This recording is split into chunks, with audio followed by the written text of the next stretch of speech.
Hello friends, Chris here, CaribbeanPot.com. Welcome to my kitchen once again. Today we're making banana bread pudding with a little bit of raisins in there. And I've got it all soaking already, getting set up there. Got my baking dish going. Oven is heating up, 350 degrees, so it's only a matter of time now. 15 more minutes. I want this to soak a bit before I actually put it into the oven. Oh, it smells nice. Vanilla, cinnamon, nutmeg, can't go wrong. Again, above, subscribe, click on it. All the latest videos are going to be sent to you. Below is where you're going to leave me your questions, your comments, your concerns. Maybe you got a better recipe. Hey, share it down there. No worries. Let's get cooking, guys. We're going to be doing a wonderful dessert, banana bread pudding with raisins. Let's see if we can quickly run through the ingredients here. We'll be using 2 tablespoons of butter. First question, salted or unsalted, Chris? Here's the thing. I'm not putting any salt into this recipe, so I'm going with what I have in the kitchen. I've got some salted butter, so 2 tablespoons of salted butter. 1 cup of granulated sugar, 2 fairly ripe bananas, 3 eggs, room temperature. Over here I have some raisins, 1/3 of a cup of raisins. If raisins is not your thing, obviously you can leave it out, but I just love the delightful little sugar bursts you get from these juicy little raisins once they're rehydrated. Tablespoon of good vanilla. Up front here I've got some spice. I've got a 1/4 teaspoon of nutmeg and a 1/4 teaspoon of cinnamon. If you want to add a little bit more, do your thing, personalize it to your own liking. We're cheating on this recipe. We're going to use some custard powder, and that's what I have up front here. A heaping tablespoon of custard powder. Here I've got 2 1/4 cups of milk, just everyday old milk, nothing fancy. And back here, let me bring it up front for you guys to see, a French loaf, day old bread, nice, firm, dry, because we really want to allow it to be dry so we can soak up all the flavors from that sort of custard we're going to be making in a second. If I forgot anything, as usual, I'll be sure to mention it as we go along.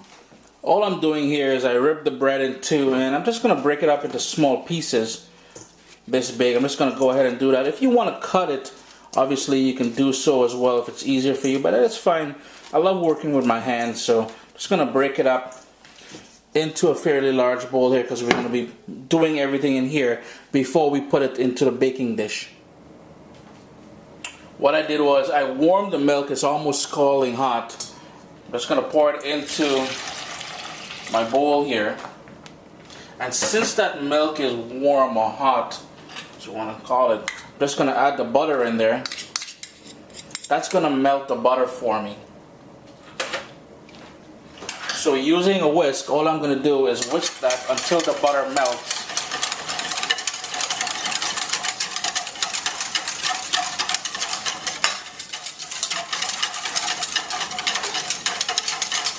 Now next up we've got to add the custard powder to the bowl, but what we're going to do is, if I add it directly in there, I'm going to risk having lumps. So I'm going to take a couple tablespoons of this warm milk.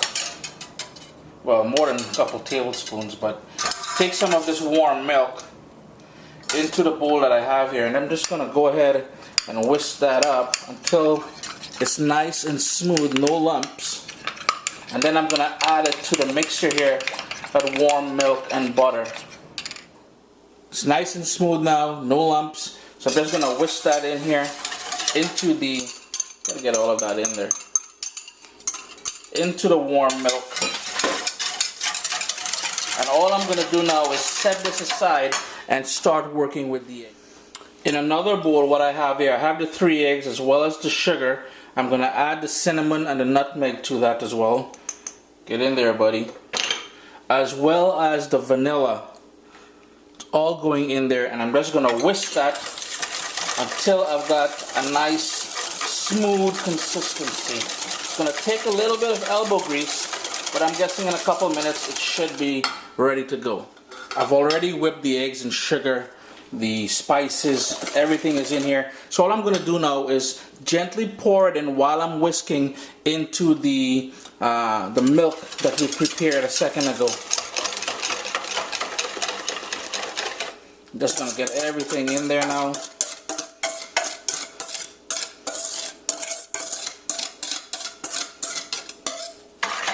Give that a good whisk.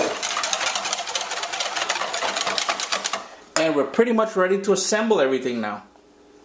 All I'm doing is I'm going to peel these bananas and then slice them so we can get rid of that sort of stringy part there.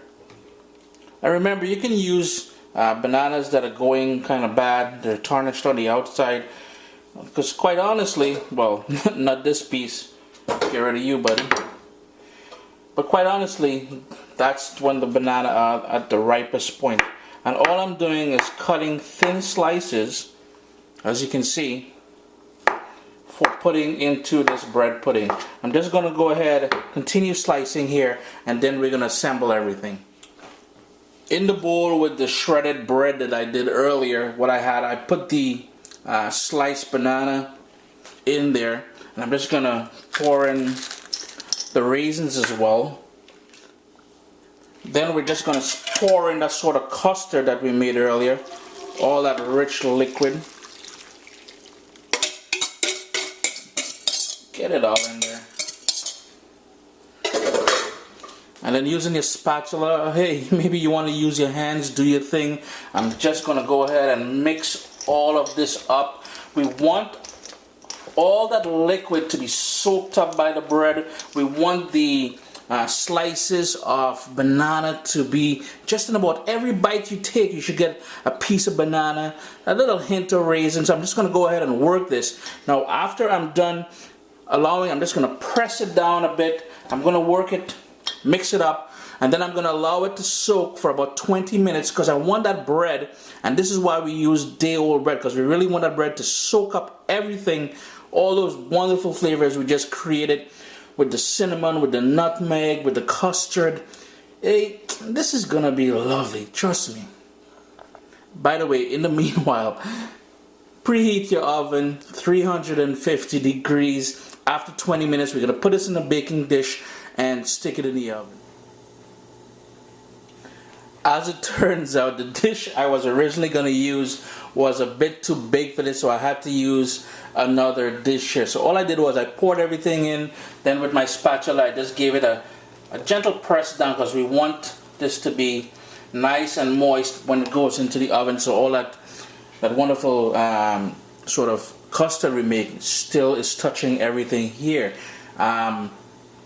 It's been 20 minutes since I put it together, so it's good to go in the oven now. 350 degrees for about 50 minutes. 50 minutes. So 350 degrees Fahrenheit. So 350 degrees Fahrenheit for 50 minutes.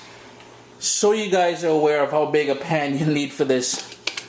I got my tape measure. Yeah, your boy bad. I'm measuring. I'm like a carpenter in the kitchen. So that's about 8 inches by about 10.5 inches, and I'm guessing about 3 inches deep.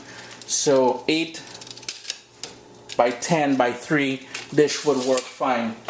Don't laugh. I know they're laughing because you see me using a tape measure here, but hey, I'm getting this perfect for you guys. In the oven, 350 degrees for 50 minutes on the middle rack, middle shelf in the oven, and you're good to go.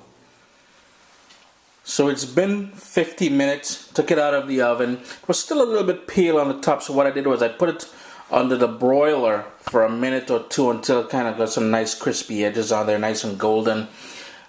This is served best warm. You're going to have some ice cream on the side, but what I'm going to do is I'm going to allow it to cool a bit. In the meanwhile, I'm going to make some caramel sauce to go with it.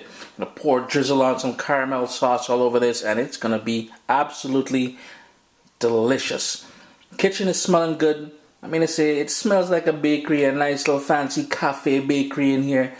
But guys, this is it.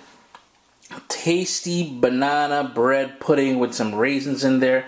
In the description of this video, I'm going to have the link to how you can a video for making that simple caramel sauce to go over this. Chris here, CaribbeanPot.com. I'm going to be digging into this pretty soon. Thanks for joining me in the kitchen as usual, and do spread the word about the channel, the videos, the website, CaribbeanPot.com. Hey guys, I thought I'd give you guys a little bonus something at the end of the video here. Remember I told you guys in the description below you're going to find that link to go see how to make your own caramel sauce. Here I've got a nice slice of that banana bread pudding, and I'm just going to pour some wonderful caramel sauce all over that baby. Doesn't it look just beautiful? Chris, getting on. Hope you guys enjoyed the video. Do give it a try. You're gonna love it.